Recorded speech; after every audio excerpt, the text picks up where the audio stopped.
Hello guys, कैसे हैं आप सभी। आई होप, मैं आशा करता हूं कि सभी लोग ठीक होंगे अपने घर पे कोविड में। और मैं भी अपने घर पे हूं, ठीक हूं। नहीं है, पुरानी वीडियोस थे वो मैं डाल रहा था। और आप सभी को पता है, जो जो मेरा यूट्यूब चैनल देखते हैं उनको ये सारी चीज़ें पता हैं कि नेपाल सीरीज़ ख़त्म हो चुकी है। तो जैसा कि मैंने आखिरी वीडियो में बोला था कि नेपाल सीरीज़ का पूरा जितना खर्चा हुआ है मेरा, कितने दिन में स्टे किया था, कितना खर्चा किया मैंने, सिम कैसे मिली मुझे, वहाँ पे एंट्री कैसे मिली, कोविड सिचुएशन थी तो वहाँ किस तरीके का कोविड का प्रॉब्लम है, क्या क्या क्राइटेरियाज हैं जो कोविड की वजह से हैं या वैसे हैं। तो सारी चीज़ें मैं इस वीडियो में कवर करने वाला हूँ। और एक मोस्ट इम्पोर्टेंट पॉइंट है जो शायद सभी को ना पता हो, लेकिन मोस्टली लोगों को बताने के लिए मैं इस वीडियो में ये चीज़ और ऐड करूँगा। तो मैं आपको पॉइंट बाय पॉइंट बताऊंगा। तो सबसे पहला पॉइंट है, आप अगर नेपाल का ट्रिप प्लान कर रहे हैं तो अगर आप नेचर लवर हैं तो नेपाल का ट्रिप प्लान करना बिल्कुल भी व्यर्थ नहीं होगा, क्योंकि अगर आप नेपाल जाते हैं और आप नेचर लवर हैं तो आप बिल्कुल भी निराश नहीं होंगे। अब बात करते हैं हम जा कैसे सकते हैं। जाने के रास्ते बहुत सारे हैं, लेकिन मैं तीन रास्तों को डिस्कस करूँगा जो कि पब्लिक ट्रांसपोर्ट्स हैं। पहला, आपका फ़्लाइट ले सकते हैं आप, जो शायद एस्टिमेटम अगर कोविड ना हो तो 3 या 4 हज़ार रुपये में इंडिया से नेपाल का, या 5 हज़ार रुपये में मिल जाएगा। आई होप, जितना मुझे पता है। बाई फ्लाइट जा सकते हैं, अगर बाई फ्लाइट नहीं तो बाई ट्रेन जा सकते हैं और सस्ता हो जाएगा। और बाई बस जा सकते हैं। ये तीन तरीके हैं जिससे कि आप जा सकते हैं वहाँ पे। और एटलीस्ट अगर आप जा रहे हैं तो कम से कम प्लान कीजिए 1 वीक का। 1 वीक में एटलीस्ट कुछ प्लेसेस आप अच्छे से घूम पाएंगे। अब बात करते हैं इसके आगे, एंट्री। एंट्री किस तरीके से होगी। तो एंट्री के लिए कुछ नहीं, आपके पास एक आईडी प्रूफ होना चाहिए, जो फ़ोटो आईडी प्रूफ होना चाहिए। अगर फ़ोटो आईडी प्रूफ है आपके पास तो आप इजीली कहीं पे भी जा सकते हैं। मतलब जो एंट्री है वो आपकी इजीली हो जाएगी। वहाँ सिर्फ आपसे फ़ोटो आईडी पूछते हैं, आप फ़ोटो आईडी दे दीजिए तो आप एंट्री कर सकते हैं। अब अगर इसके बाद आगे बात करूँ मैं कि एंट्री हो गया, करेंसी, यानी कि करेंसी इंडियन करेंसी नेपाल में चल जाती है। और अगर आप चाहते हैं कि मुझे नेपाली करेंसी भी चाहिए तो आप उसे कन्वर्ट करा सकते हैं। इसमें एक पॉइंट था जो सबसे इम्पोर्टेंट पॉइंट था, जो मुझे डिस्कस करना था आप सभी लोगों से। वो पॉइंट ये है कि इंडियन एटीएम को अगर हम नेपाल में यूज़ करते हैं तो कितना भी अमाउंट निकालें, एटलीस्ट एक बार में 500 रुपीज़ हमारे अकाउंट से ट्रांजैक्शन चार्ज कट जाएगा। यानी किसी अदर कंट्री में, यानी हम इंडिया से बाहर नेपाल में पैसा निकाल रहे हैं एटीएम से, तो वहाँ हमारा 500 रुपये एक्स्ट्रा चार्ज कटेगा। जो कि अगर मेरे जैसा कोई सोलो ट्रैवलर है उसके लिए थोड़ा ज़्यादा हो सकता है। तो मैं आपको यही सजेस्ट करूँगा कि आप कैश लेके जाएं, या फिर जैसे ही आप एंट्री करें तो बॉर्डर से पहले ही एक्सचेंज के बहुत सारे मनी एक्सचेंज होते हैं, तो कहीं से भी आप मनी एक्सचेंज करा लें। और मैक्सिमम 30,000 यानी 30,000 रुपये की एक लिमिट है जो आप ले जा सकते हैं कैश, उससे ज़्यादा आप नहीं ले जा सकते।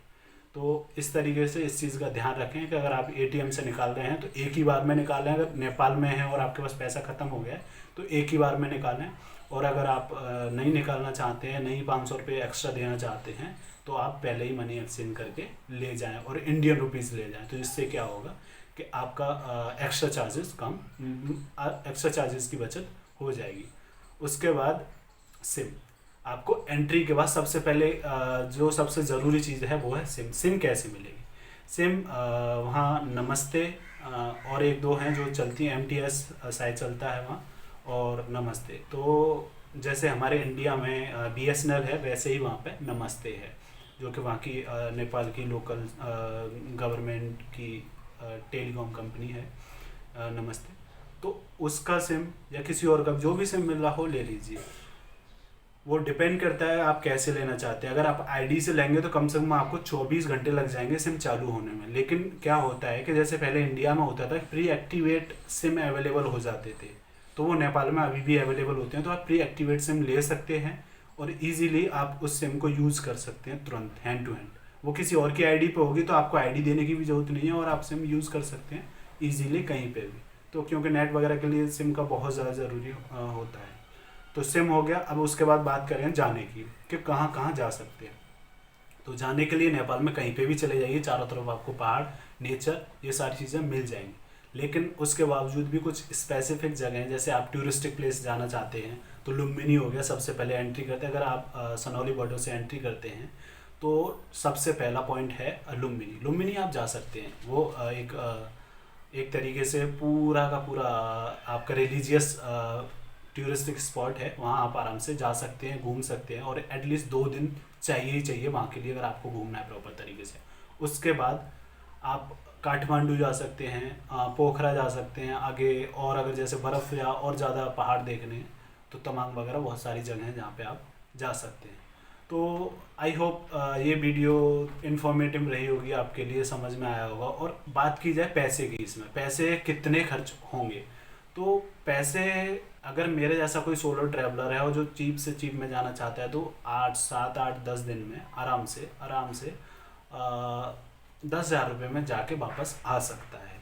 क्योंकि मैं एटलीस्ट 20 से 22 दिन रुका था, और 20 से 22 दिन में मैंने टोटल 7,000 रुपये खर्च किए थे, जो मेरा सबसे चीपेस्ट था। मैंने कोशिश की थी कम से कम खर्चा करने की। तो ये मेरा खर्चा था जो मैंने किया है नेपाल में। जबकि मैं उसमें काठमांडू में भी रहा था, पोखरा भी गया था, आपका लुम्बिनी भी गया था, और एक काउच सर्फर थे तो उनके घर पे भी गया था। तो ऐसे करके बहुत सारे जगहों पे जाने के बावजूद भी मैंने इतना ही एस्टिमेट खर्च। तो आपको आई थिंक इस वीडियो से थोड़ी बहुत इन्फॉर्मेशन मिली होगी। और बाकी आगे से अब आगे नेक्स्ट जो वीडियो आएगा इसके बाद, वो वीडियो आपका नॉर्थ ईस्ट के असम से शुरू होगा। क्योंकि असम की सीरीज अब शुरू होने वाली है, जो कि बहुत मज़ा आने वाला, बहुत इन्जॉयबल वीडियोज़ होंगे। तो आप ऐसे ही बने रहिए मेरे साथ और इन्जॉय करिए ट्रैवल का इस कोविड में। क्योंकि कोई भी बाहर तो जा नहीं पा रहा है, मैं भी नहीं जा पा रहा, तो बस जो पुराने वीडियोज़ हैं वही मैं यूट्यूब पे डाल रहा हूँ और आप लोगों तक शेयर कर रहा हूँ। तो जुड़े रहिए। नमस्ते।